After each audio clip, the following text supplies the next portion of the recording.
അക്കിത്തമാണോ ആറ്റൂരാണെന്ന് പങ്കെടുത്ത് എനിക്ക് ഓർമ്മയില്ല. ഞാനതിന് ചെറിയ പങ്ക് വഹിച്ചിട്ടുണ്ട്. വന്നവർക്ക് എല്ലാവരും ചായ കുടിച്ചു. പിന്നെ ഈ കാര്യം പറയലാണ്.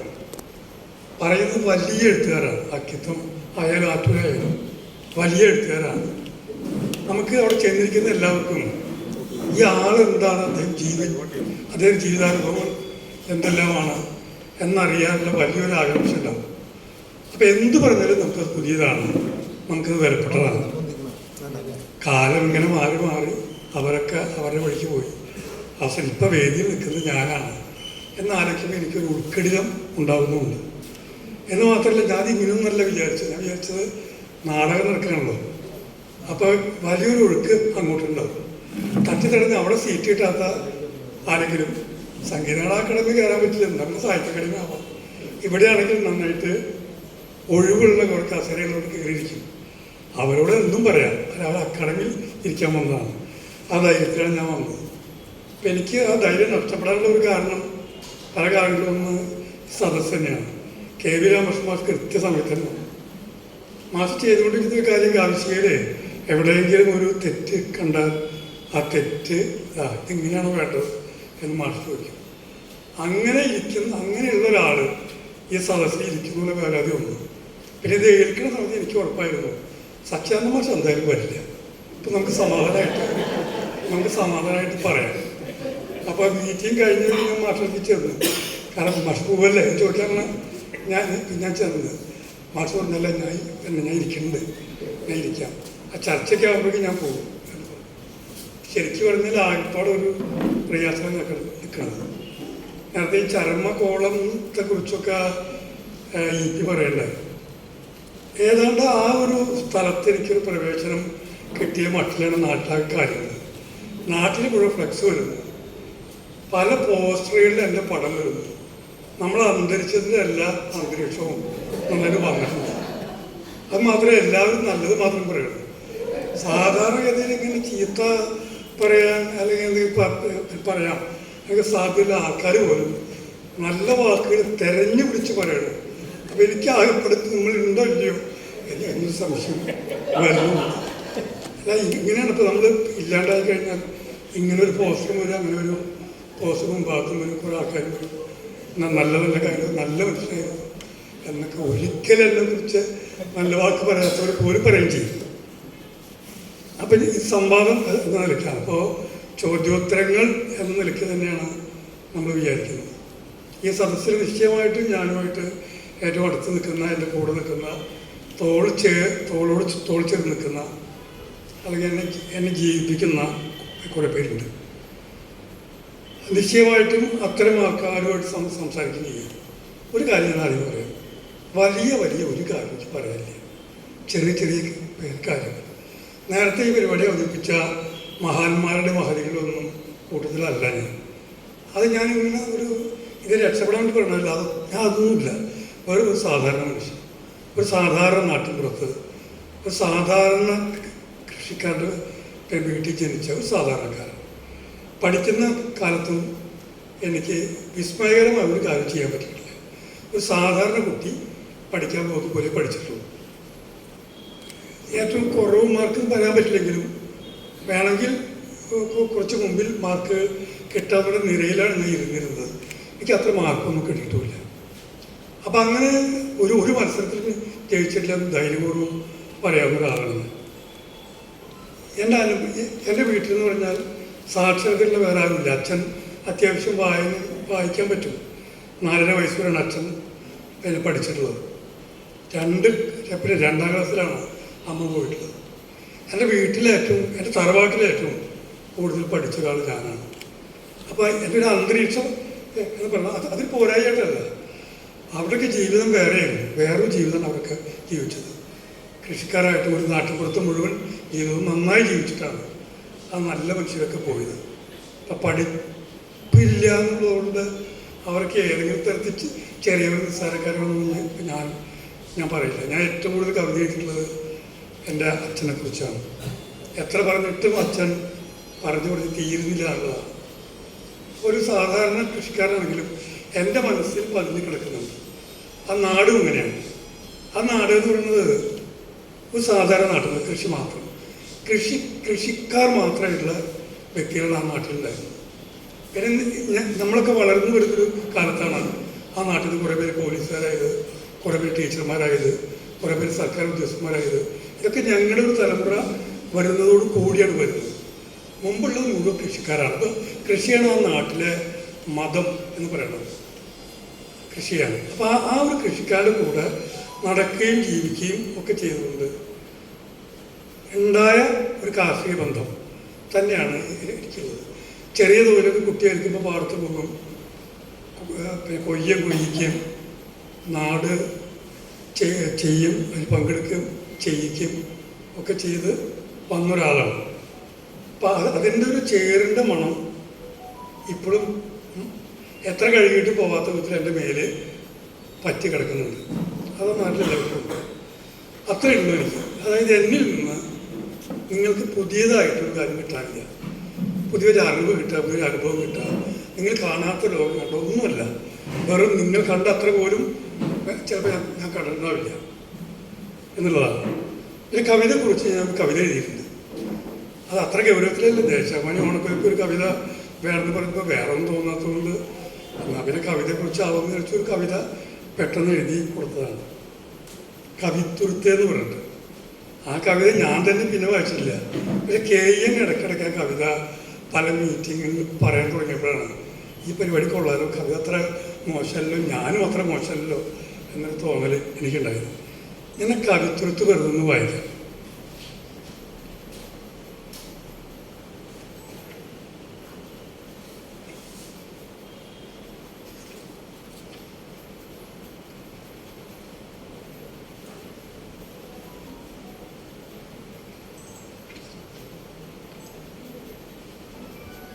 കവിയാവുക എന്നതായിരുന്നു അവൻ്റെ ഇച്ഛ.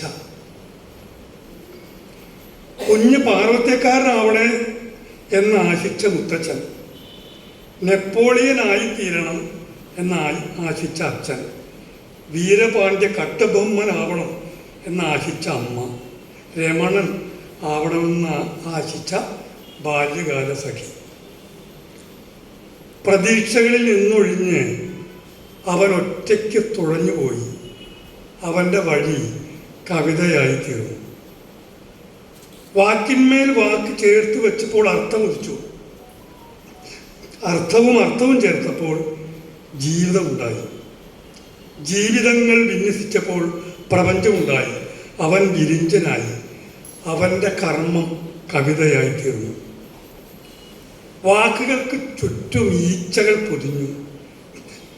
തുഞ്ചത്തെഴുത്തച്ഛനെ പോലെ എഴുത് എന്ന് ഭാഷാമനുഷ്യ, നമ്പ്യാരെ പോലെ തുള്ള് എന്ന് ചടുലപദ കാമുകൻ, കുമാരനാശാനെ പോലെയാവ് എന്ന് ഉത്തുംഗമാനസർ, വള്ളത്തോളിനെ പോലെയാവണം എന്ന് ദേശാഭിമാനികൾ, ചങ്ങമ്പുഴയെപ്പോലെ ഗന്ധർവനാവും എന്ന് പ്രണയികൾ. അവൻ പോലെയായില്ല. കാണാ വഴികളിലൂടെ ഒറ്റയ്ക്ക് നടന്നു. അവൻ്റെ വേദന കവിതയായി തീർന്നു. വൃത്തഭംഗം, അലങ്കാര തകർച്ച തുടങ്ങിയ പ്രകൃതിക്ഷോഭങ്ങളാൽ അവൻ്റെ തുരുത്ത് വാർത്താവിനിമയ ബന്ധങ്ങളറ്റ് തീർത്തും ഒറ്റപ്പെട്ടു. അവനുള്ള കുരിശ് കവിതയായി തീർന്നു. പിന്നെ കവിതയെക്കുറിച്ച് ഒരു ചെറിയ കുറിപ്പുണ്ട്. ആ കുറിപ്പിന്ന് ഒന്നിൽ കവി പറയാം. ഞാൻ എൻ്റെ പുസ്തകത്തിൽ സാധാരണ പതിവായിട്ട് അവതാരികളോ കുറിപ്പുകളോ ഒന്നും ചേർക്കാറില്ല. സമീപകാലത്താണ് ഇതൊക്കെ ആയിക്കോട്ടെ എന്ന് ഞാൻ വിചാരിക്കാൻ തുടങ്ങിയത്. ആ കാലത്ത് ആണ്, കവിതയിൽ നിന്ന് ഏറെ അകന്ന് ജീവിച്ചൊരു കാലത്താണ് കറുത്ത വറ്റി എന്നൊരു പുസ്തകം വരുന്നത്. ആ കാലത്ത് ഒറ്റയ്ക്കും ചില കവിതകളൊക്കെ വരാറുണ്ടെങ്കിലും ഒരു പുസ്തകം ഇറങ്ങേണ്ട സമയമായിരുന്നില്ല. ഹോൺബില്ലിലാണ് ഞാൻ പുസ്തകം കൊണ്ടു കൊടുത്തു, വേറൊരു പുസ്തകം. ഉണ്ണി അത് വായിച്ചിട്ട് പറഞ്ഞു, നമുക്ക് ആ പുസ്തകം അവിടെ ഇരിക്കട്ടെ, നമുക്ക് കറുത്ത വറ്റി പുറത്തിറക്കാണ്. അതെൻ്റെ ജീവിതത്തെ വലിയ തോതിൽ മാറ്റി തീർത്തു. എൻ്റെ കവിതയെക്കുറിച്ച് അത്ര ഗൗരവത്തിലൊന്നും കാണാത്തവരും ഇയാളൊന്നും തീരെ വച്ചില്ലാണ് എന്ന് വിചാരിച്ചിരുന്ന ചില കക്ഷികൾക്കും അത്ര മോശമല്ലെന്ന ഇയാളെന്ന് തോന്നിപ്പിക്കാവുന്ന വിധത്തിലുള്ള ചില കവിതകൾ ഈ കവിതയ്ക്കകത്തുണ്ട്. ഇപ്പോൾ ഒരു പുസ്തകത്തിന് വേണ്ട കവിത ഇല്ലാത്തതുകൊണ്ടാണ് ഞാൻ അവതാരം എഴുതാൻ ഞാൻ ഒരാളെ ഏൽപ്പിച്ചു. പിന്നെ ഞാൻ തന്നെ ഒരു ദീർഘമായ കുറിപ്പ് എഴുതി. ആ കുറിപ്പിൽ നിന്നുള്ള ഒന്നൊരു കാര്യങ്ങൾ പറയാം.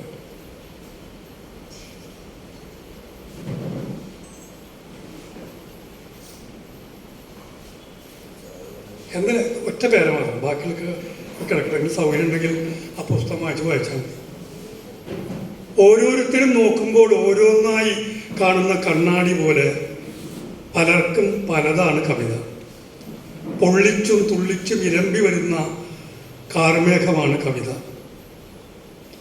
തെളിവില്ലെന്ന ന്യായം പറഞ്ഞ് കൊടും കുറ്റവാളികളെ കോടതി വെറുപിടുമ്പോൾ, ഗുജറാത്ത് ഓർമ്മയിലുണ്ടായിരുന്നു, കൊടും കുറ്റവാളികളെ കോടതി വെറുതെ വിടുമ്പോൾ മുഴുകുന്ന തെരുവിൻ്റെ കൂവലാണ് കവിത. പരമമായ ദേശാഭിമാനത്തിനുള്ള സമ്മാനമായി ഭരണകൂടം നൽകുന്ന തൂക്കുകയർ കഴുത്തിൽ മുറുകുമ്പോൾ ഭഗത് സിംഗ് വിളിക്കുന്ന ഇൻകുലാബാണ് കവിത. സാമ്രാജ്യത്വത്തിൻ്റെ വെടിയുണ്ടയ്ക്ക് നേരെ കുതിക്കുന്ന മർത്യധീരതയുടെ വാരിക്കുന്തമാണ് കവിത. മൃതിയിൽ നിന്നുള്ള ജീവന്റെ കുതറലാണ് കവിത. കുതിക്കലും നിവരലുമാണ് കവിത. മഴയും തീയും കാറ്റുമാണ് കവിത. സ്വപ്നം കാണാനുള്ള ഇന്ദ്രിയമാണ് കവിത. കവിത വേണ്ടാത്തൊരു കാലം ഉണ്ടാവില്ല, ഉണ്ടാവരുത്. അതിനാൽ കവിത എനിക്ക് മൃത്യുഞ്ജയ ഹോമമാണ്. നിശബ്ദത, നിഷ്ക്രിയത, നിർവികാരത, നിശ്ചലത എന്നിങ്ങനെയുള്ള അകാല വൃത്തികളെ ജയിക്കാനുള്ളത്. കവിത മാത്രമല്ല, മുദ്രാവാക്യം വിളിയും കരിങ്കൊടി പ്രകടനവും ചുമരെഴുത്തും പ്രസംഗവും എൻ്റെ മൃത്യുഞ്ജയ ഹോമങ്ങളാകുന്നു. എത്രയാണ് നിങ്ങളെങ്കിലും ചോദിക്കലോ പറയലോ എല്ലാം പാട്ട് വായിക്കാം. കൊച്ചു കവിതയാണ്, ആകെ 4 പേര്. മാലയിടാൻ അവൾക്ക് എന്നും കൊതിയായിരുന്നു. മാലയിടാൻ അവൾക്കെന്നും കൊതിയായിരുന്നു. കുഞ്ഞുനാളിലെ സ്വർണ്ണമാല അണിഞ്ഞ് അവൾ കണ്ണാടി നോക്കി രസിക്കുമായിരുന്നു. കടം കയറി മോഹമാല പണയത്തിലായപ്പോൾ പൂക്കൾ കൊണ്ട് അവൾ മാല കോർത്തു. മഞ്ചാടി, കുന്നിക്കുരു, കുപ്പായക്കുടുക്ക്, പേരറിയാ മരങ്ങളിൽ നാടറിയാ കായകൾ, കയ്യിൽ കിട്ടിയതെല്ലാം അവൾക്ക് മാലയ്ക്കുള്ള മണിമുത്ത്. കല്യാണമാല അണിഞ്ഞു നിൽക്കുന്ന ചിത്രത്തിൽ ഇന്നും അവൾക്ക് നാണത്തിളക്കത്തിൻ്റെ പത്തര മാറ്റി. അപമാനിതയായ ഒരു രാത്രി സാരിത്തലപ്പ് കൊണ്ട് ഒരു മാലയുണ്ടാക്കി അവൾ കഴുത്തിലിട്ടു. പിന്നീട് കണ്ണാടി അവളെ കണ്ടിട്ടില്ല.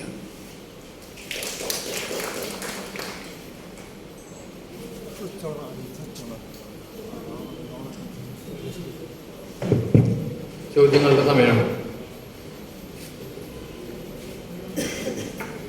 കവിയോടുള്ള ചോദ്യങ്ങൾ.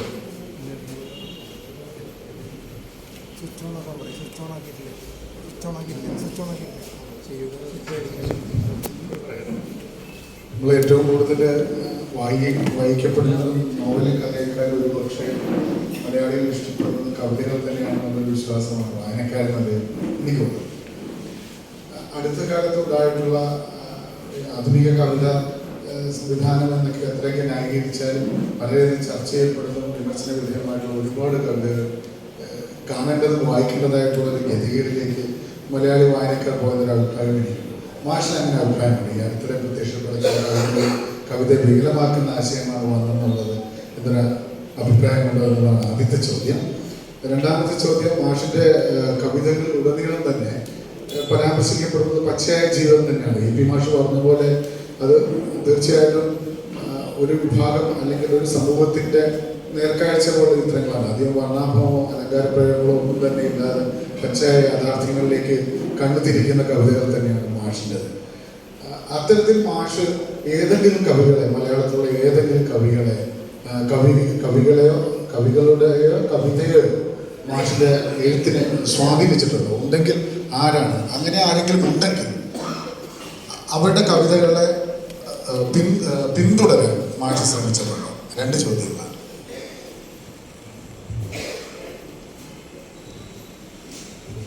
ഏറ്റവും കൂടുതൽ ആളുകൾ എഴുതുന്നത്, കൈമാറുന്നത്, വായിക്കുന്നത്, പങ്കുവെക്കുന്നത് ഇതായിട്ടൊരു മാധ്യമം കവിതയാണ്.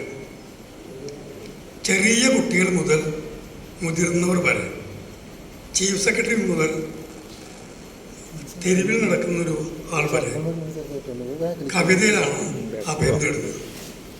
കവിത എല്ലാവരുടെയും അഭയം, എല്ലാവർക്കും അഭയം നൽകുന്നൊരു പൊതുവീടാണ്. കവിതയെ ഇന്ന് വലിയ തോതിൽ വിമർശിക്കുന്നത് കവിത വായിക്കാത്തവരാണ്, കവിതയോട് ചേർന്ന് മനസ്സില്ലാത്തവരാണ്, ദൂരസ്ഥരാണ്. എന്തറിഞ്ഞു ആ ദൂരസ്ഥർ നിങ്ങൾ എന്ന് ചങ്ങമ്പുഴ ചോദിച്ചിട്ടുള്ള ആ ചോദ്യം തന്നെയാണ് എല്ലാ കാവ്യ വിമർശകരോടും ചോദിക്കാറുള്ളത്. കാരണം നിങ്ങൾ ദൂരസ്ഥരാണ്, കവിതയിലേക്ക് എല്ലാവരും. കവിത എല്ലാം തികഞ്ഞു നിൽക്കുന്നു എന്നല്ല ഞാൻ പറയുന്നത്, ഒരുപാട് പോരായ്മകളുണ്ട്. പക്ഷേ ആളുകൾ അതിവേഗത്തിൽ കവിത എഴുതുകയും അതിവേഗത്തിൽ പങ്കുവെക്കുകയും ചെയ്യുന്നത് ഉള്ളിലിങ്ങൾ തളം കെട്ടി നിൽക്കുന്നതുകൊണ്ടാണ്. സ്വന്തം മനസ്സിനകത്ത് നിലനിർത്താൻ പറ്റാത്തതുകൊണ്ട് ഇതിനെ പൊട്ടിച്ചെറിയാണ് ചെയ്യുന്നത്. പണ്ട് ശരിക്കും കവിതയുടെ ഒരു കാവ്യരചന പാരമ്പര്യം വെച്ച് ചെയ്തുപോലെ തിരുത്ത് ഭംഗിയാക്കി എല്ലാം തികഞ്ഞതിൻ്റെ മുന്നിലേക്ക് കൊടുക്കുന്ന രീതിയിലേക്ക് വരാൻ കഴിയാത്ത വിധത്തിൽ അത്രമാത്രം വിക്ഷുബ്ധമായ മനസ്സുകളാണ് ഈ കവിതയ്ക്ക് മുമ്പിൽ വന്ന് നിൽക്കുന്നത്. കവിത മാത്രം അഭയമായി തീർന്ന ആളുകളാണ് കവിതയിലേക്ക് കയറി വരുന്നത്. ഞാൻ കഴിഞ്ഞ ദിവസം പലതവണ പറഞ്ഞു, കവിത എഴുതാൻ കഴിയുന്നു എന്ന ഒറ്റ കാരണം കൊണ്ട് ആത്മഹത്യ ചെയ്യാത്ത മനുഷ്യരെ എനിക്കറിയാം. കവിത എഴുതാൻ കഴിയുന്നു എന്നതിൻ്റെ പേരിൽ മാത്രം ഭ്രാന്ത് പിടിക്കാത്ത മനുഷ്യരുണ്ട്. ആത്മഹത്യക്ക് പകരമായും ഭ്രാന്തിന് പകരമായും കവിത ജീവിതത്തിൻ്റെ ഏകാവലംബമായി മാറുന്നൊരു കാലത്താണ് നമ്മൾ ജീവിക്കുന്നത്. പിന്നെ വേറെ ചോദിച്ചെന്താണ്? മാതൃകകൾ അല്ല അങ്ങനെ ഇഷ്ടംപോലെ ഉണ്ട്. ഞാൻ വായിച്ച എല്ലാ കവികളും സാധാരണ പാട്ടുകൾ മുതൽ നമ്മൾ അക്ഷരം കൊണ്ട് കഴിയുന്നതെല്ലാം ഉണ്ടായിട്ടുണ്ട്. കഴിഞ്ഞ ദിവസം തന്നെ ഗോപികൃഷ്ണൻ കഴിഞ്ഞ ദിവസം വളരെ വിശദമായി തന്നെ അദ്ദേഹത്തിൻ്റെ ഒരു വിദ്യാർത്ഥി ജീവിതകാലം പറഞ്ഞു. ഞങ്ങളുടെ കാലത്ത് ഞങ്ങളെല്ലാം ഏറ്റവും കൂടുതൽ വായിച്ച കവികളൊക്കെയാണ് ഇവിടെ ഇരിക്കുന്നത്. ഇപ്പോൾ സച്ചിദാനന്ദ മാഷ് പോലെ ആളാൽ സ്വാധീനിക്കപ്പെടാതെ കടന്നുകൂടാൻ നമുക്കാവില്ല. നമ്മളെ ഏറ്റവും കൂടുതൽ സ്നേഹിച്ചിട്ടുള്ളത്, നമ്മളെ ഏറ്റവും കൂടുതൽ ചേർത്ത് പിടിച്ചിട്ടുള്ളത്, നമ്മളെ ഏറ്റവും കൂടുതൽ തർക്കിച്ചിട്ടുള്ളത്, നമ്മളെ ഏറ്റവും കൂടുതൽ ഏറ്റുമുട്ടിയിട്ടുള്ളത് സച്ചിദാനന്ദ മാഷോടാണ്. പല തരങ്ങളിൽ ആ കവിത നമ്മുടെ മുമ്പിലേക്ക് വരുന്നു. മുതിർന്ന കവികളെല്ലാവരും, നമ്മൾ വായിച്ച കവികളെല്ലാവരും തന്നെ ഏതെങ്കിലും തരത്തിൽ നമ്മളെ സ്വാധീനിച്ചിട്ടുണ്ട് എന്ന് പറയാം. എത്ര നമ്മൾക്ക് ഈ പറഞ്ഞാൽ ചങ്ങമ്പുഴയുടെ വരികളൊക്കെ ഞാൻ അറിയാണ്ട് പോലും പറഞ്ഞു പോലും ചങ്ങമ്പുഴയാണ്. അങ്ങനെയുള്ള കവികൾ മുഴുവൻ നമ്മുടെ ഉള്ളിൽ പാർക്കുന്നുണ്ട്, വായിക്കുന്ന എല്ലാവരും ഉള്ളിൽ പാർക്കുന്നുണ്ട്.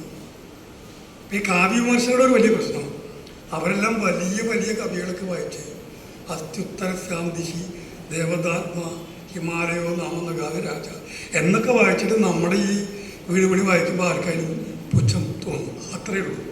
അത്ര മഹാന്മാരൊന്നുമല്ല നമ്മൾ, അത്രയേ ഉള്ളൂ.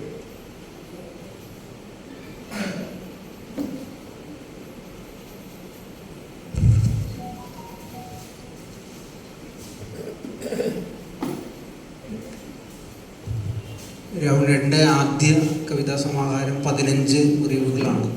കേരളവർമ്മ കോളേജിൽ വിദ്യാർത്ഥിയായിരിക്കുമ്പോഴാണ് അത് പ്രസിദ്ധീകരിച്ചത്. അന്ന് ഞാനും അവിടെ വിദ്യാർത്ഥിയായിരുന്നു. അത് നക്സൽബാരി മൂവ്മെൻറ്റിൻ്റെയും അതുപോലെ ജനകീയ സാംസ്കാരിക വിധിയുടെയും കാലമായിരുന്നു. അടിയന്തരാവസ്ഥയ്ക്ക് പിറകെയാണത്. അപ്പോൾ എനിക്ക് ചോദിക്കാനുള്ളത്, ഈ നക്സൽബാരി രാഷ്ട്രീയ മൂവ്മെൻറ്റും അതുപോലെ ജനകീയ സാംസ്കാരിക വേദിയും ഒക്കെ അക്കാലത്തെ കവിത എഴുത്തിനെ എങ്ങനെയാണ് സ്വാധീനിച്ചിട്ടുള്ളത് എന്ന് ആണ് എൻ്റെ ചോദ്യം.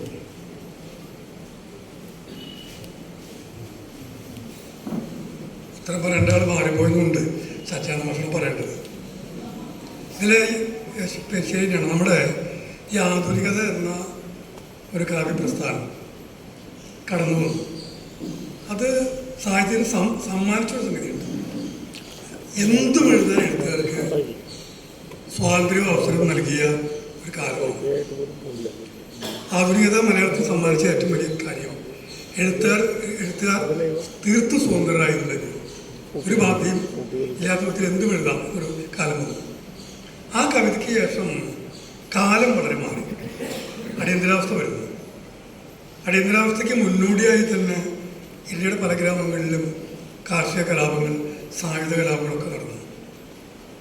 നല്ല വടിവത്തക്ഷരത്തെ തെരുവുകളിലൊക്കെ രാഷ്ട്രീയ മുദ്രാവാക്യങ്ങൾ വന്നു. ചുമരെഴുത്ത് വായിക്കില്ല തീരുമാനിച്ച ആൾക്കാരെ കൊണ്ട് പോലും ഓരോന്ന് വായിപ്പിക്കുന്ന വിധത്തിൽ മനോഹരമായി തയ്യാറാക്കിയത്. അങ്ങനെ ഒരു വസന്തം വരുന്നു, വസന്തത്തിൻ്റെ ഇടിമുഴക്കം വരുന്നൊക്കെ വന്നു.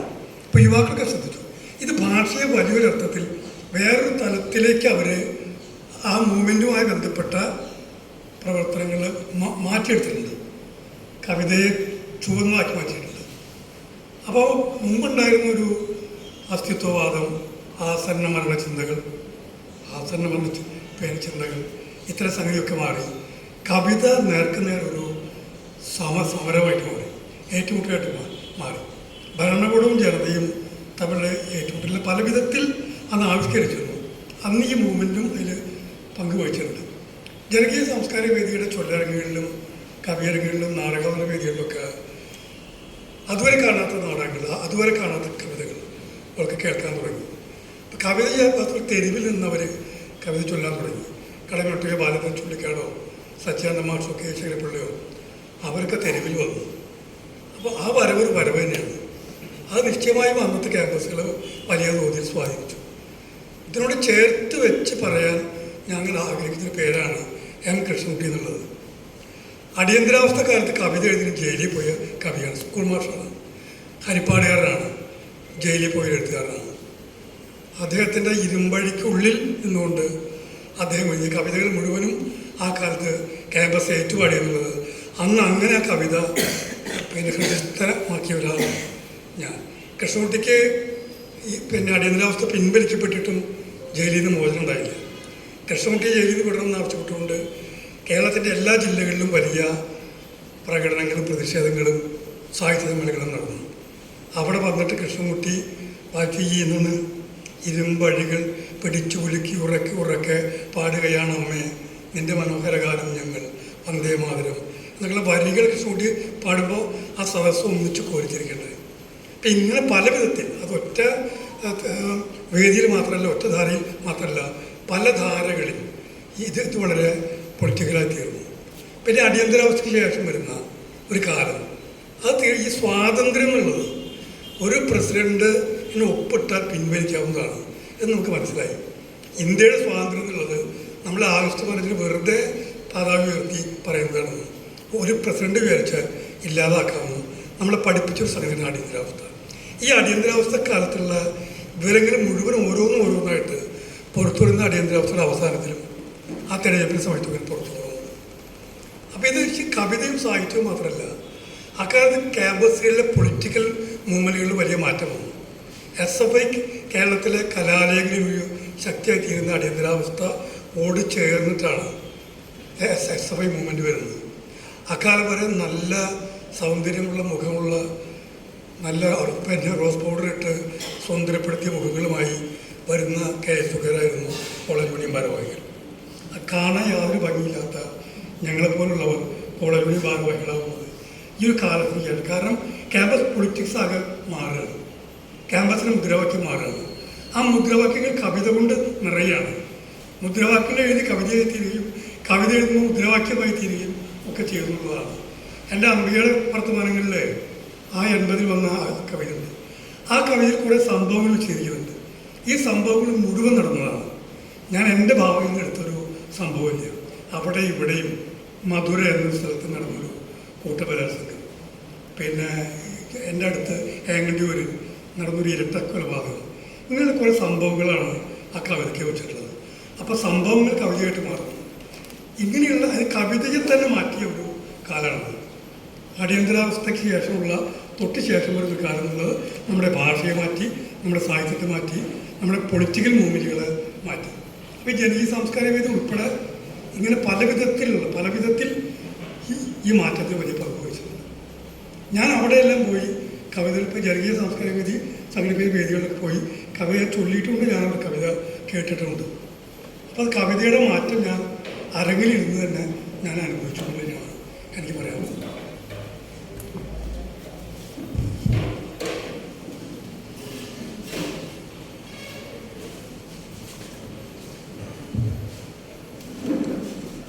മാഷ് പരാമർശിച്ച പോലെ കൃഷിയെപ്പറ്റിയും വിളയെപ്പറ്റിയും അച്ഛനെ പറ്റിയും ഒരുപാട് പരാമർശങ്ങൾ മാഷിയുടെ കവിതകളുണ്ട്. ഒരു പക്ഷേ ആ മാറ്റുദേശം അങ്ങയുടെ എഴുത്തിനെ ഒരുപാട് രൂപപ്പെടുത്തിയിട്ടുള്ളത്. ഞങ്ങൾ കൃഷി പഠിച്ച ആളെക്കാളൊക്കെ മനോഹരമായിട്ട് കൃഷിയെപ്പറ്റി അങ്ങ് എഴുതിയിട്ടുണ്ട്. ദൂരെ നിന്നൊരു തേക്ക് പാട്ട് വന്നുള്ളിലെ പാടത്തു ദേവി നിറയ്ക്കുന്നു, ഞാറു കുളച്ചുവോ തെമ്മാടി കിളികൾ വന്ന് കൊത്തിപ്പറിച്ചുവോ, നാനാ കീടങ്ങൾ വന്ന് കൂമ്പ് മുടിച്ചുവോ, ശത്രുപ്രാണികൾ തണ്ടു തുളച്ചുവോ, ശേഷിപ്പതെന്തുണ്ടിനി മുറ്റത്തിരുളോ വെയിലോ നിറയുന്നു, ഉള്ളിൽ കൊടുംവേനൽ ഇറുകി തിളയ്ക്കുന്നു, ജീവിതത്തിൻ്റെ ശമ്പളം കൈനീട്ടി ഏറ്റുവാങ്ങാനുള്ള സമയമാകുന്നു. ജീവിതത്തിൻ്റെ ശമ്പളം കൈനീട്ടി ഏറ്റുവാങ്ങാനുള്ള സമയമാകുന്ന ആ ഒരു സന്ധിഘട്ടത്തിൽ ഒരു അച്ഛൻ അവിടെ കിടക്കുന്നുണ്ട്. ദുഷ്ട സംസർഗത്തിൽപ്പെട്ടു പോയ മകൻ, പടിയിറങ്ങിപ്പോയ മകൻ തിരിച്ചു വന്നിട്ടുണ്ട്. അപ്പോൾ ഒരു വലിയൊരു ദാർശനിക തലത്തിലേക്ക് ഞാൻ കർത്തവജ്ഞേക്കാളും മറ്റു ദേശത്തേക്കാളൊക്കെ ഇപ്പോൾ ഇന്ന് വായിച്ചപ്പോൾ വല്ലാതെ സ്പർശിച്ച ഒരു കവിതയായിരുന്നു മൂവന്തി എന്ന കവിത. അതിനെപ്പറ്റി മാഷയുടെ ഒരു 2 വാക്ക്. മൂവന്തി അച്ഛൻ്റെ മരണം ആണ് പ്രമേയം. 3 കഥാപാത്രങ്ങളുണ്ട്. അച്ഛൻ, ഞാൻ, മരണം. 3 കഥാപാത്രങ്ങളുണ്ട്. ഈ പറഞ്ഞത് അച്ഛൻ തന്നെയാണ്. അച്ഛൻ കിടപ്പിലായി, ഇനി എണീക്കാൻ വയ്യാന്നായി. അച്ഛൻ്റെ വേവലാതി മുഴുവനും, അച്ഛൻ്റെ ലോകം ചിന്ത മുഴുവനും കൃഷിപ്പണികളാണ്. ഏതാണ്ട് കൃഷിയുടെ സമയമൊന്നും അല്ലാതെ പാടത്ത് എന്തായാലും അച്ഛൻ ചോദിക്കുമ്പോൾ പാടത്തൊന്നുമില്ല. അപ്പോൾ അച്ഛൻ അവിടെയാണ് ജീവിക്കുന്നത്. അതിനിപ്പോൾ എനിക്ക് പോയി നോക്കാൻ പറ്റണില്ല. എനിക്കവിടെ അച്ഛൻ പോയി നോക്കാൻ പറ്റണില്ല. അപ്പോൾ ഇതെല്ലാം ഇപ്പം നശിക്കുകയാണ് ഈ കൃഷി മുഴുവനും എന്നൊരു വേവലാതിയാണ് അച്ഛൻ പറഞ്ഞുകൊണ്ടിരുന്നത്. ദുഷ്ടജന സംസർഗ പാപവും ഇഷ്ടജന വിരോധവും നേടി ധൂർത്തപുത്രൻ തിരിച്ചെത്തി നിൽക്കുന്നു എന്ന് പറയുന്നത് എന്നെ കുറിച്ച് തന്നെയാണ്. ഇതൊക്കെ എന്താ ചെയ്യണമെന്ന് എനിക്കൊരു പിടിയില്ല. കൃഷിയെക്കുറിച്ച് അറിയില്ല, ജീവിതത്തെക്കുറിച്ച് അറിയില്ല, ഒന്നിനെ കുറിച്ച് യാതൊരു പിടിയില്ലാണ്ട് എന്താ ചെയ്യണമെന്ന് വെച്ചാൽ നിൽക്കുന്നുള്ളൂ ഞാൻ. അത് ആ ഒരു സമയത്തുണ്ടായിട്ടായി അച്ഛൻ ഏപ്രിലിൽ മരണത്തിലേക്ക് നീങ്ങുന്ന സമയത്തുള്ളൊരു അനുഭവമാണ്. അച്ഛനെക്കുറിച്ച് ഒരുപാട് കവിതകളുണ്ട്.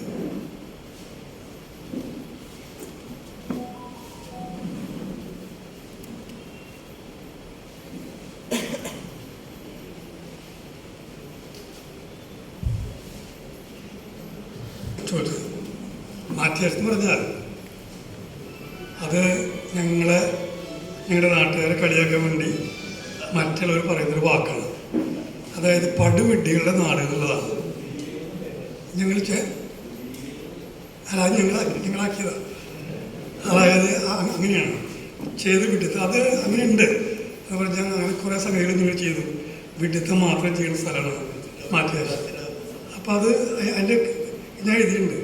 ശരിക്കും മാറ്റിദേശം പറഞ്ഞാൽ ഞാൻ അവകാശപ്പെടുകയാണ്, മാറ്റുള്ള ദേശമാണ് മാറ്റിദേശം.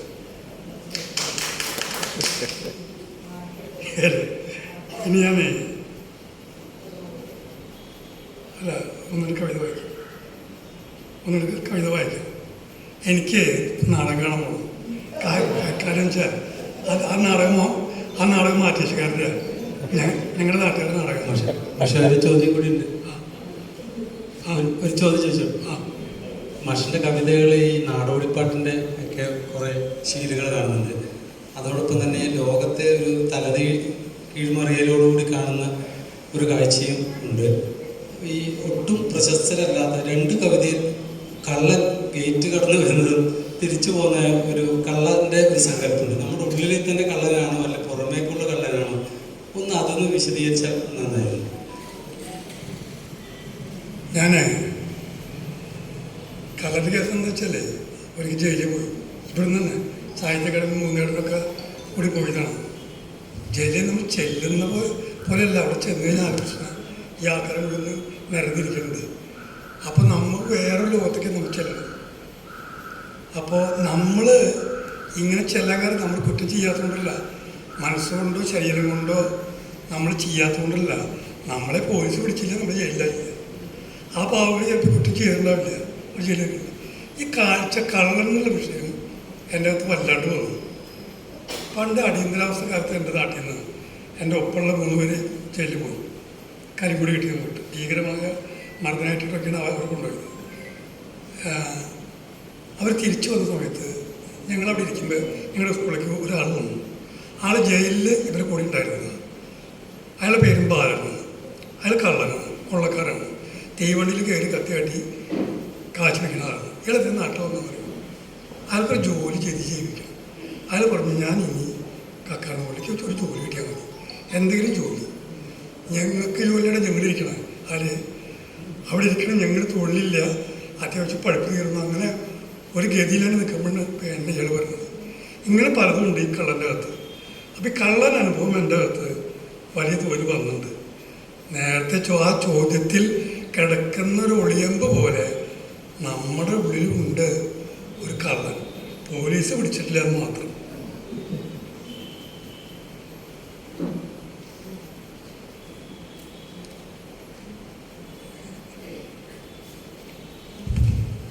അച്ഛനെ കൊച്ചിനെ വായിക്കും.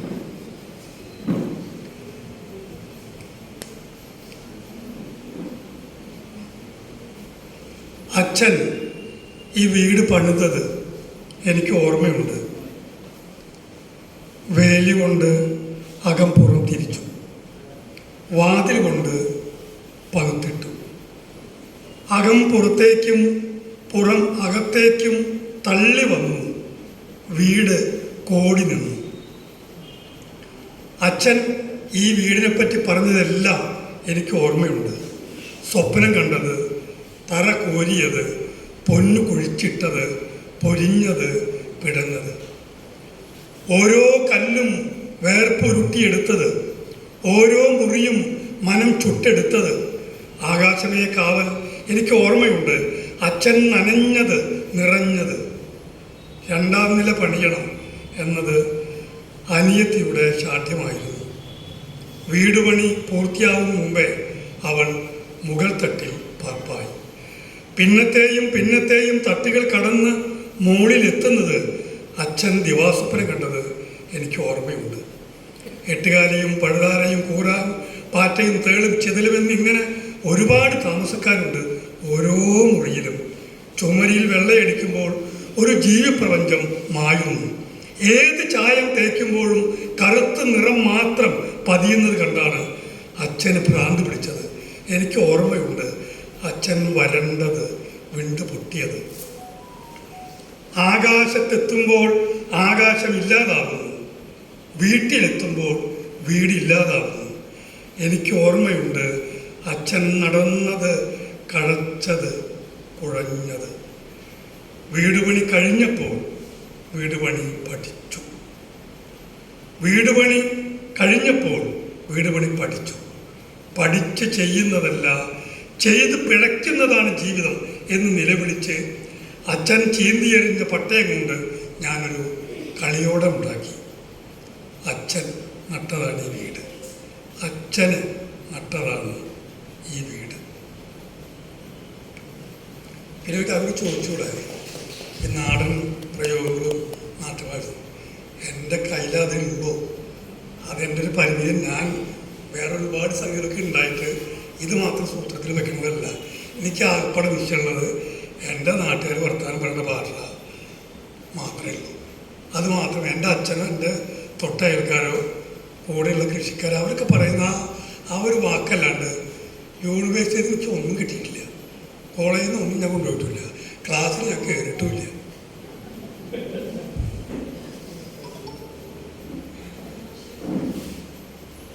വേറൊരു കവിത കൊണ്ട് പറഞ്ഞു.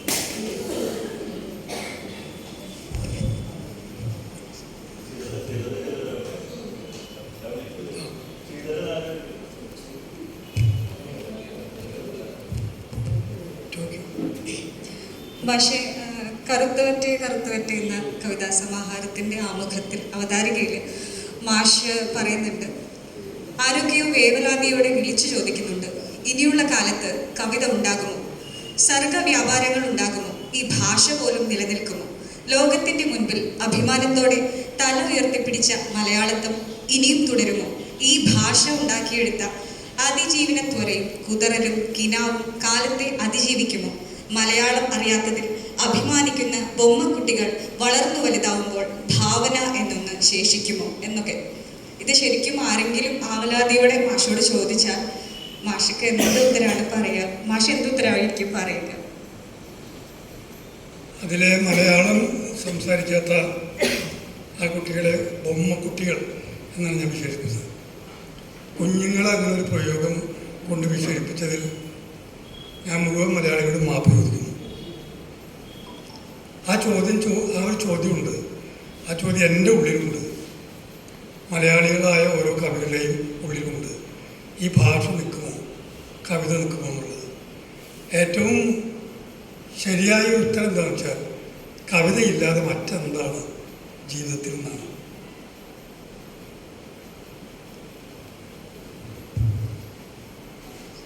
മാഷെ, ഒരു ചോദ്യം കൂടി. മാഷയുടെ കാവിശിക എന്ന ഗ്രൂപ്പ് ഉണ്ടാക്കി കേരളത്തിൽ മാത്രമല്ല, എനിക്ക് തോന്നുന്ന ലോകത്തിൽ തന്നെ ഒരു കൂട്ടം ആൾക്കാരെ ചേർത്ത് പിടിച്ച് നിർത്തിയിട്ടുണ്ട്. ഒരു ഇത്രയും പ്രഗത്ഭനായ മാഷ്ക്ക് ഇങ്ങനെ ഒരു പ്രവൃത്തി ചെയ്ത് സമയവും കാലവും ആരോഗ്യവും ഒക്കെ ഇതിനു വേണ്ടി ചെലവഴിച്ചുകൊണ്ടിരിക്കുകയാണ്. ആത്യന്തികമായി മാഷ് ഈ കാവിശിക എന്ന ഗ്രൂപ്പിനെ ചേർത്ത് പിടിക്കുമ്പോൾ ആത്യന്തികമായി മാഷ് എന്തൊക്കെ ലക്ഷ്യങ്ങളാണ് മുന്നോട്ട് കാണുന്നത് എന്ന് കൂടി ഒന്ന് പറയും. കാവിശിക എന്നുള്ളത് എൻ്റെ കാവിശിക എന്നല്ല, ഇങ്ങനെ ഏത് പരിപാടി എൻ്റെ മാത്രം ഒരു സ്വപ്നമല്ല, ഒരുപാട് പേരെ സ്വപ്നമാണ്. ഒരുപാട് പേര് ചേർന്നിട്ടാണ് കാവിശിക ഉണ്ടാകുന്നത്. ഒരുപാട് പേര് കൂടി ചേർന്ന് DLF ഉണ്ടാവുന്നത്. ഒരുപാട് പേര് ചേർന്നിട്ടാണ് വേറെ എന്ത് സഹനവേദി ഉണ്ടാവുന്നത്. എല്ലാം പലരുടെയും കൂടിയാണ്, പലരുടെ അധ്വാനം, പലരുടെയും കാര്യങ്ങൾ. കവികൾക്ക് കവികളെങ്കിലും കൂട്ടുകയുണ്ട്, കവികൾ ഒന്നിച്ചിരിക്കണ്ടേ എന്നൊരു വിചാരം കാവിശിക ഉൾപ്പെടെയുള്ള കവികളുടെ കൂട്ടായ്മകളെല്ലാം ഉണ്ടായിട്ടുണ്ട്. പിന്നെ ഒരു കാര്യമുണ്ട്, ഞാൻ വളരെ ചെറുപ്പം മുതൽ ഇങ്ങനെയുള്ള കാര്യങ്ങൾ സംഘടിപ്പിക്കുന്ന ഒരാളാണ്. ഒരു 7ാം ക്ലാസ്സിലൊക്കെ പഠിക്കുന്ന കാലത്ത് വെക്കേഷൻ നേരത്തിൽ അടുത്തുള്ള എൻ്റെ പ്രായക്കാർ 7ാം ക്ലാസ്സുകാർ, 5ാം ക്ലാസ്സുകാർ, 4ാം ക്ലാസ്സുകാർ ഇവരൊക്കെ കൂട്ടി ഒരു ഉണ്ണിപ്പര, കുട്ടികളൊരു പെര ഉണ്ടാക്കി. അവിടെ ഞങ്ങൾ ഒരു നാടകം എഴുതി ഞങ്ങളൊക്കെ കൂടി ചേർന്ന് നാടകം കളിച്ചു. ആ നാടകം കളിച്ച് തൊട്ടപ്പുറത്ത് വീട്ടുകാരൊക്കെ വന്നിരുന്നു. അവരങ്ങനെ സഹിച്ചിരുന്നു, പക്ഷെ ചെയ്തു. അന്ന് മുതൽ ഇങ്ങനെ ആൾക്കാരെ വിളിച്ചു കൂട്ടി കാര്യങ്ങൾ ചെയ്യുക എന്നുള്ളത്, സംഘടിപ്പിക്കുക എന്നുള്ളത് എൻ്റെ ഒരു രീതിയാണ്. ഒറ്റയ്ക്ക് നടക്കില്ല എവിടെയും. എൻ്റെ സ്കൂളിൽ SFI ഉണ്ടാക്കി ഞാനാണ്. 8ാം ക്ലാസ്സിൽ പഠിക്കുമ്പോൾ ഞാൻ യൂണിറ്റ് സെക്രട്ടറിയാണ്. ഇങ്ങനെ സംഘടിപ്പിക്കുക എന്നുള്ളതാണ്. അത് ജീവിതത്തിൽ ഉടനീളം നിൽക്കുന്നുണ്ട്. ഞാനങ്ങനെ ഒരു സ്ഥലത്ത് വെറുതെ ഇരിക്കുന്നില്ല. ആരെങ്കിലൊക്കെ ചേർത്ത് പിടിച്ചാണ് പോവുക എല്ലായ്പ്പോഴും. അതാണ് കാവിശികയിൽ ഞാനുണ്ട്. അത് എൻ്റെ സ്വപ്നമൊന്നുമല്ല, എൻ്റെ കൂടി സ്വപ്നമാണ് കാവിശിക എന്നുള്ളത്. ആ സ്വപ്നത്തിലൊന്നും അതൊന്നും എത്തിയിട്ടില്ല. എങ്കിലും അത് കവികളുടെ ഒരു കൂട്ടായ്മയാണ്.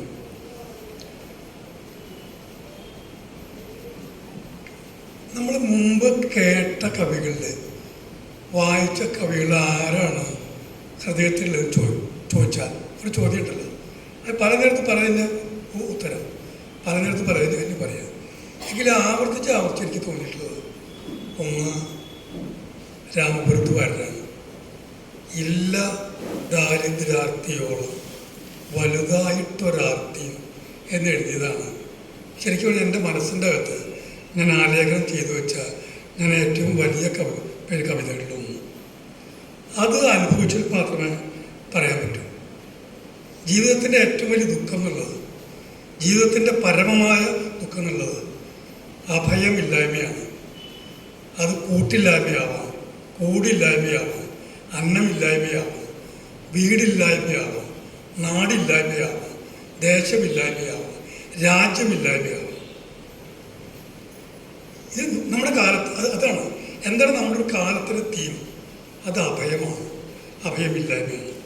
ഈ കാര്യമാണ് എല്ലാ കവികളും എഴുതിയിട്ടുള്ളത്, പല ഭാഷകളിൽ.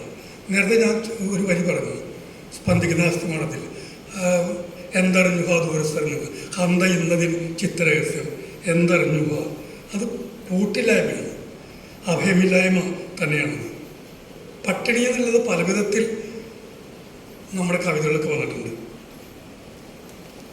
ഞാനൊരു കവിത എഴുതിയിട്ടുണ്ട്, ഏകാശക്കുട്ടി. ഒരു ഏകാശ ദിവസമാണ് എൻ്റെ പെങ്ങൾ മരിച്ചത് എന്നുകൂടി ഞാൻ സാന്ദർഭികമായിട്ട് പറയട്ടെ. ഏകാശിക്കുട്ടിയെ നീറ്റല്ലേ കക്കേ, ഏകാശിയൊന്ന് കഴിഞ്ഞോട്ടെ.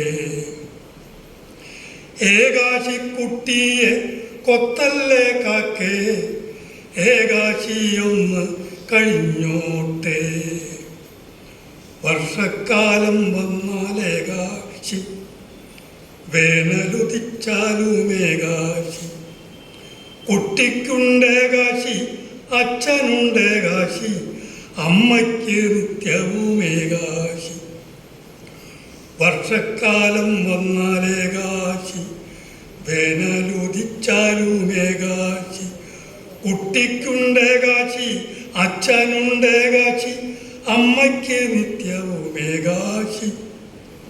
എന്നും കള തന്നെ കൊയ്യുന്നു, എന്നും പതിരെ മെതിക്കുന്നു, എന്നും വിയർപ്പേ കുടിക്കുന്നു, ഇല്ലായ വല്ലായ മാറാപ്പ്. നെല്ലേ നെല്ലേ വരി നെല്ല് ഉണ്ണിമുറത്തിൽ പറന്നേവ, പൊന്നോണം വന്ന് വിളിക്കുന്നു തുമ്പച്ചോറെ വാ വാ വാ. ഉണ്ണിക്കയ്യ് നിറഞ്ഞേവ, നല്ലൂരുളച്ചോറെ വാ വാ വാ. ഉണ്ണിയുടെ വായ വരണു, ഉണ്ണി വയറു പൊരിയും. അച്ഛൻ്റെ കീശയിലുമേകാശി, അമ്മയുടെ കയ്യിലുമേകാശി, കുഞ്ഞിക്കലത്തിലുമേകാശി, എന്നും അടുക്കളയിലേകാശി. തൂത്തിട്ടും പോണില്ലേകാശി, ആട്ടിട്ടും പോണില്ലേകാശി. ഏകാശി കാലം കടന്നു കിട്ടാനെന്ത് പോംവഴി ആരാനും മോതാമോ. തൂത്തിട്ടും പോണില്ലേകാശി, ആട്ടിട്ടും പോണില്ലേകാശി. ഏകാശി കാലം കടന്നു കിട്ടാനെന്തുപായം ആരാനും മോതാമോ. നമ്മുടെ സംഭാഷണം അവസാനിപ്പിക്കുന്നതിന് ഭാഗമായിട്ട് അവസാനത്തവർക്ക് ഒരു കവികൾ വായിക്കാം. പക്ഷേ ഒരു ചോദ്യം, നമ്മുടെ മുല്ലനേഴി മാഷും വൈലോപ്പിള്ളിയും ഉണ്ടാക്കുന്നൊരു പ്രചോദനം, മാഷ ആക്ഷേപഹാസ്യ കവിതകളും ഒക്കെ വരുന്നതിലേക്ക് എങ്ങനെയാണ് പ്രചോദനമായിട്ട് എങ്ങനെയാണ് പറയാൻ? മുല്ലനേഴി മാഷും വൈലോപ്പിള്ളി മാഷും മാഷ എങ്ങനെയാണ് പ്രചോദനമായിട്ട് തന്നിരിക്കുന്നത്? വേണമെന്നില്ല, മുല്ലനേഴിയാണ് എന്നെ അശോകന് കൈ പിടിച്ച് കൊണ്ടു നടന്നത്. മുല്ലമാഷി 22-23 വയസ്സ് പ്രായമുള്ള സമയത്താണ് ദേശാഭിമാനി ശ്രേയസ് സംഘം തൃശ്ശൂർ ജില്ലാ കൺവീനറായത്. അത്യുജ്വലനായ സംഘാടകനാണ്. ഇതൊക്കെ അശോകൻ്റെയാണ്. എല്ലായിടത്തും പ്രവർത്തനം നടന്നത്. അന്ന് ഞങ്ങളെ ചേർത്ത് പിടിച്ചതാണ്. എഴുത്തിലേക്ക് ഞങ്ങളെ കൊണ്ടുവന്നത് മുല്ലമാഷാണ്. വൈലോപ്പിള്ളി മാഷ് എൻ്റെ ഗുരുനാഥനാണ്. ഞങ്ങളുടെ സ്കൂളിൽ ഹെഡ് മാസ്റ്ററായിരുന്നു മാഷ്. അത്രയൊക്കെ പറഞ്ഞാൽ നിർത്താം. എനിക്കും നാടകം കാണാൻ പോകണം. ഞാൻ അവസാനം ഒരു കവികൾ വായിക്കാം. അല്ല കാര്യം, നമ്മുടെ നാട്ടുകാരാണ് നാടകം. ഞാൻ 50 ആണ്ടിപ്പുറം അമ്മായി നമ്മുടെ വീട്ടിലത്തെ ഒരാളാണ്. ഈ കവിതയിലുള്ളൊരു കഥാപാത്രം, ഈ കവിതയിൽ വരുന്നൊരാൾ ഈ സദസ്സിൽ ഇരിക്കുന്നുണ്ട്. 50 ആണ്ടിപ്പുറവും അമ്മായി സ്വപ്നത്തീ വന്നിട്ട് ആരോ ചിരിക്കാണ്, ആരോ കരയാണ്, ആരോ കിതയ്ക്കാണ്. മൂക്കുണ്ട് ചീറ്റാണ്, മുണ്ടി തുടയ്ക്കാണ്, 50 ആണ്ടപ്പുറത്തുന്നമ്മായി. സ്വപ്നത്തീ വന്നിട്ട് ആരോ ചിരിക്കാണ്, ആരോ കരയാണ്, ആരോ കിതയ്ക്കാണ്, മൂക്കുണ്ട് ചീറ്റാണ്, മുണ്ടി തുടയ്ക്കാണ്, 50 ആണ്ടപ്പുറത്തുന്നമ്മായി. മഴ പെയ്യാണ്, ചോരാണ് പെയ്യണ്, ഇടിവെട്ടും പോലാരോ വാവിട്ടാലാറാണ്, മൂക്കുണ്ട് ചീറ്റാണ്, മുണ്ടി തുടയ്ക്കാണ്, 50 ആണ്ടപ്പുറത്തുന്നമ്മായി. ഉണ്ണീടടുത്തിരുന്നുണ്ണിയായി കളിക്കാണ്, മുത്തേന്നു ചൊല്ലാണ്, മുത്തം കൊടുക്കാണ്, മുത്തിയിടടുത്തെത്തി മുത്തിയായി നടിക്കാണ്, മൂക്കുണ്ട് ചീറ്റാണ്, മുണ്ടി തുടയ്ക്കാണ്, 50 ആണ്ടപ്പുറത്തുന്നമ്മായി. അമ്മീമരയ്ക്കാണ്, ഒരലും മേടിക്കാണ്, ചേറിക്കോഴിക്കാണ്, ചാണം മെഴുകാണ്, ചട്ടി കഴുകാണ്, മൂക്കുണ്ട് ചീറ്റാണ്, മുണ്ടി തുടയ്ക്കാണ്, 50 ആണ്ടപ്പുറത്തുന്നമ്മായി.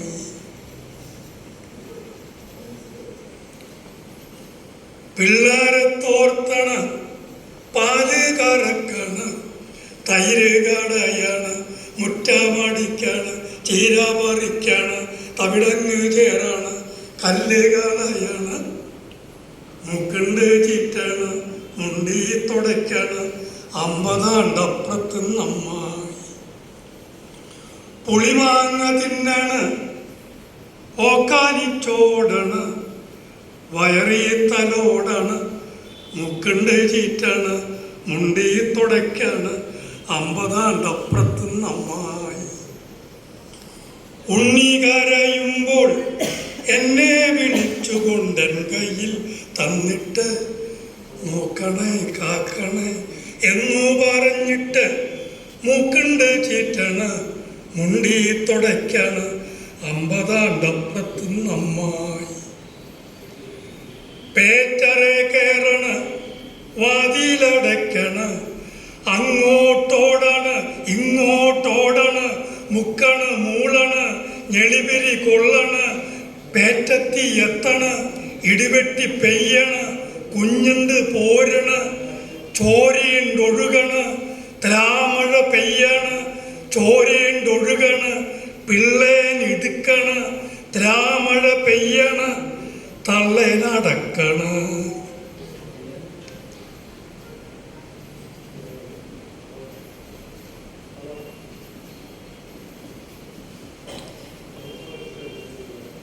ഞെളിപിരി കൊള്ളണ്, പേറ്റത്തി എത്തണ്, ഇടിവെട്ടി പെയ്യണ്, ചോരയുണ്ടൊഴുകണ്, മഴ പെയ്യണ്, ചോരയുണ്ടൊഴുകണ്, പിള്ളേനിടുക്കണ്, മഴ പെയ്യണ്, തള്ളേനടക്കണ്. ഉണ്ണി കരയാണ്, മുത്തി കരയാണ്, വീട്ടാരലറണ്, നാട്ടാർ വിതുമ്മണ്, കാണാണ്ട് കേക്കാണ്ട്, മൂക്കൊന്നു ചീറ്റാണ്ട്, മുണ്ടി തുടയ്ക്കാണ്ട്, 50 ആണ്ടപ്പുറത്തുന്നമ്മായി. 50 ആണ്ടിപ്പുറം അമ്മായി.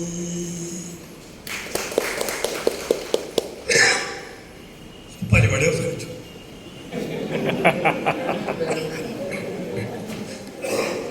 നന്ദി പ്രകടനമുണ്ട്. നന്ദി പ്രകടനമായ ഡോക്ടർ ശ്രീലത ഓർമ്മേഷൻ.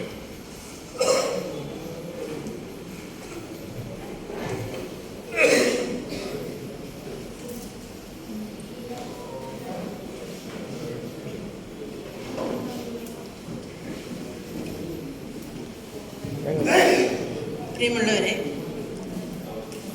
എനിക്ക് നാടകം കാണാൻ പോകണം എന്ന് പറഞ്ഞിട്ടുള്ള ഈ പറച്ചിൽ അത് കേൾക്കുമ്പോൾ തന്നെ നമുക്കറിയാം എൻ്റെ സ്വന്തം കവിതയെക്കുറിച്ച് കവി സാക്ഷ്യപ്പെടുത്തുന്ന കാര്യങ്ങൾ അതൊക്കെ ഇവിടെ നിന്നോട്ടെ. എനിക്ക് അതിന് പ്രധാനമായിട്ട് എൻ്റെ നാട്ടുകാരുടെ നാടകമാണ്, അത് കാണാൻ പോകണം എന്ന് പറയുമ്പോൾ അതിൽ നിന്ന് തന്നെ നമുക്ക് കവി ആരാണ്, കവി എന്താണ്, ചില കാര്യങ്ങൾ സ്വന്തം രചന ലോകത്തെക്കുറിച്ച് പറയുന്നതിനപ്പുറം കവി എന്താണെന്ന് നമുക്ക് കിട്ടിയൊരു ചിത്രം. അത് ഇപ്പം തന്നെ എനിക്ക് നാടകം കാണാൻ പോകണം. ഇതൊന്ന് വേഗം അവസാനിച്ചിട്ട് എനിക്ക് നാടകം കാണാൻ പോകണമെന്ന് പറയുന്ന ആ ഒരു മനസ്സ്. വാസ്തവത്തിൽ കവിതയിലും എനിക്ക് തോന്നിയിട്ടുള്ള, എപ്പോഴും ഞാൻ വളരെ ആദരപൂർവ്വം നോക്കി കണ്ടിട്ടുള്ള ഒരു കാര്യമാണ്, കവിതയിൽ എല്ലാവരും വലിയവരാണെന്നുള്ള ഒരു തത്വം.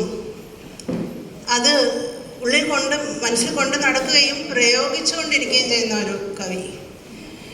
എല്ലാ കവിക്കും സ്വന്തം കവിതയുടെ ഒരു മമതയുണ്ടാവും. അതിനെക്കുറിച്ച് അതിൽ കൂടുതൽ അഭിരമിക്കുന്ന ഒരു തലമുണ്ടാകും.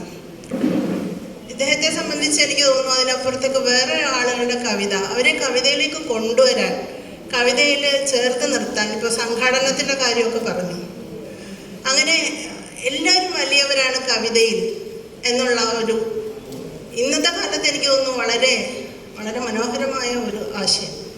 ആരും ചെറിയവരല്ല, ആരും നിസ്സാരരല്ല എന്നുള്ള ചിന്ത കൊണ്ടുവരുന്ന എത്ര പേരാണ് കാവ്യശിഖയിൽ, എത്ര അംഗങ്ങളാണുള്ളത്. അവർ ഓരോ കുടുംബമാണ് കാവ്യശിഖ.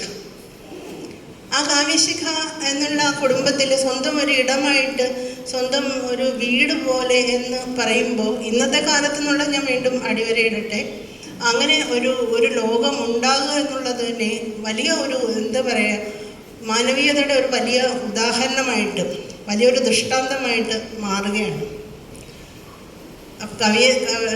എന്താ പറയുക, കൃഷി എന്ന സംസ്കാരത്തെക്കുറിച്ചൊക്കെ നമ്മൾ ആലോചിക്കേണ്ട സന്ദർഭമാണ്. അപ്പോൾ ആ ഒരു കർഷക പാരമ്പര്യം അല്ലെങ്കിൽ ആ ഒരു സംസ്കാരം, അഗ്രികൾച്ചർ എന്നതിൽ തന്നെയുള്ള ഒരു കൾച്ചർ നമ്മൾ ഓർക്കണം. അപ്പോൾ അതിൽ നിന്നും രൂപപ്പെട്ട് വന്നതായിരിക്കും. ഇപ്പോൾ ദേശത്തെക്കുറിച്ചുള്ള കവിതകൾ എഴുതുമ്പോഴും, മനുഷ്യരെക്കുറിച്ചുള്ള കവിത എഴുതുമ്പോഴും, അച്ഛനെക്കുറിച്ചുള്ള കവിതകൾ എഴുതുമ്പോഴും ഒക്കെ കവിക്ക് ഏറ്റവും കൂടുതൽ അത് അങ്ങനെ ഒരു ഊർജം പകർന്നു കൊടുത്തുകൊണ്ട് ഇരിക്കുന്നത്. മാത്രമല്ല, കവി തന്നെ സാക്ഷ്യപ്പെടുത്തിയതുപോലെ മൃത്യുഞ്ജയമാണ് കവിത എന്ന് പറയുന്നത്. കഴുമരത്തിൻ്റെ ചുവട്ടിലിരുന്ന് കവിത എഴുതുന്നതിനെ കുറിച്ച് അദ്ദേഹം എഴുതിയിട്ടുണ്ട്. 15 മുറിവുകൾ ആ ഒരു സമാഹാരത്തിൻ്റെ ആമുഖത്തിൽ എഴുതിയിട്ടുണ്ട്. കഴുമരത്തിൻ്റെ ചുവട്ടിലിരിക്കുമ്പോഴും കവിതയാണ് എഴുതുന്നത്. കഴുമരം മരണത്തിൻ്റെ സൂചകമാണ്, കവിത ജീവിതത്തിൻ്റെയും. അപ്പോൾ കഴുമരത്തിലേറുന്ന ഉറപ്പ് വരുമ്പോഴും അല്ലെങ്കിൽ മരണം അങ്ങനെ മുന്നിൽ വന്ന് നിൽക്കുമ്പോഴും കവിതയാണ് അഭയമാകുന്നത്. ഇവിടെ അഭയത്തിൻ്റെ കാര്യവും പറഞ്ഞു. അഭയങ്ങളെല്ലാം ഇല്ലാതാകുമ്പോഴാണ് ഒരു മനുഷ്യൻ പൂർണ്ണമായിട്ടും ശൂന്യതയിൽ എത്തുന്നത് എന്നുള്ളത്. അപ്പോൾ കവിത അങ്ങനെയല്ല, ശൂന്യതയല്ല, നിറവാണ്. ആ ശൂന്യതയ്ക്കെതിരെയുള്ള നിറവായി മാറുന്ന കവിത നിറയട്ടെ എന്ന് പറയുന്ന ആ പറച്ചിൽ, അതുപോലെ തന്നെ അത് എല്ലായിടത്തും നിറഞ്ഞുകൊണ്ട് ഒരു മനുഷ്യ സ്നേഹത്തിൻ്റെ തന്നെ ഒരു പ്രതീകമായി തീരുന്ന അനുഭവം രാവുണ്ണി എന്ന കവിയുടെ എഴുത്തിലുണ്ട്. കർമ്മമണ്ഡലങ്ങളിലെല്ലാം ഉണ്ട്. ഈ സെഷനിൽ സ്വാഗത പ്രഭാഷണം നടത്തിയ കേരള സാഹിത്യ അക്കാദമിയുടെ ആദരണീയനായ സെക്രട്ടറി CP അബൂബക്കർ മാഷിന് ഔപചാരികമായി കേരള സാഹിത്യ അക്കാദമിയുടെ പേരിലും സ്വന്തം പേരിലും നന്ദി പ്രകാശിപ്പിക്കുന്നു. ഈ സെഷൻ്റെ അധ്യക്ഷത പ്രശസ്ത നിരൂപകനും കേരള സാഹിത്യ അക്കാദമി അംഗവുമായ EP രാജഗോപാലൻ മാഷാണ് നിർവഹിച്ചത്. അദ്ദേഹത്തിന് കേരള സാഹിത്യ അക്കാദമിയുടെ പേരിലും സ്വന്തം പേരിലും നന്ദി പ്രകാശിപ്പിക്കുന്നു. സാന്നിധ്യം കൊണ്ട് ഏറ്റവും അധികം ഊർജം പകർന്നു സച്ചി മാഷ് ഈ സെഷന്. സച്ചി മാഷിന് ഹൃദയപൂർവ്വം നന്ദി പ്രകാശിപ്പിക്കുന്നു. ഈ രചനാലോകത്തെ, തൻ്റെ രചനാലോകം ഏറ്റവും സംക്ഷിപ്തമായിട്ട്, അതേസമയം ഏറ്റവും ഭാഷയെക്കുറിച്ച് സൂചിപ്പിച്ചതുപോലെ തന്നെ ഏറ്റവും ക്രിസ്പായിട്ട് അല്ലെങ്കിൽ സൂക്ഷ്മമായിട്ട് നമ്മുടെ മുന്നിൽ അവതരിപ്പിക്കുകയും ഞാനല്ല, എൻ്റെ കവിതയിൽ അതിനപ്പുറം നിങ്ങളാണ് എന്ന് സാക്ഷ്യപ്പെടുത്തുകയും ചെയ്ത കവി രാവുണ്ണിക്ക്, എല്ലാവരുടെയും പ്രിയപ്പെട്ട രാവുണ്ണിയേട്ടന് കേരള സാഹിത്യ അക്കാദമിയുടെ പേരിലും സ്വന്തം പേരിലും നന്ദി പ്രകാശിപ്പിക്കുന്നു. സദസ്സിൽ കവിതയെ സ്നേഹിക്കുന്ന അനേകം പേരുണ്ട്. രാവുണ്ണിയേട്ടൻ്റെ ജീവിതസഖി അംബികേച്ചിയുണ്ട്. എല്ലാവരോടും നന്ദി പറയുന്നു. സംവാദത്തിൽ പങ്കെടുത്ത എല്ലാവർക്കും, സംവാദത്തിലൂടെ പല കവിതകളിലെ പല മാനങ്ങളെ ചൂണ്ടിക്കാണിച്ചുകൊണ്ട് ചർച്ചയിൽ ഇടപെട്ട എല്ലാവർക്കും നന്ദി പറയുന്നു. പറഞ്ഞു. അധ്യക്ഷത വഹിച്ച EP രാജഗോപാൽ മാഷിന് നന്ദി പറഞ്ഞു. എല്ലാവർക്കും ഒരിക്കൽ കൂടി നന്ദിയും സ്നേഹവും പങ്കുവച്ചുകൊണ്ട് നിർത്തട്ടെ.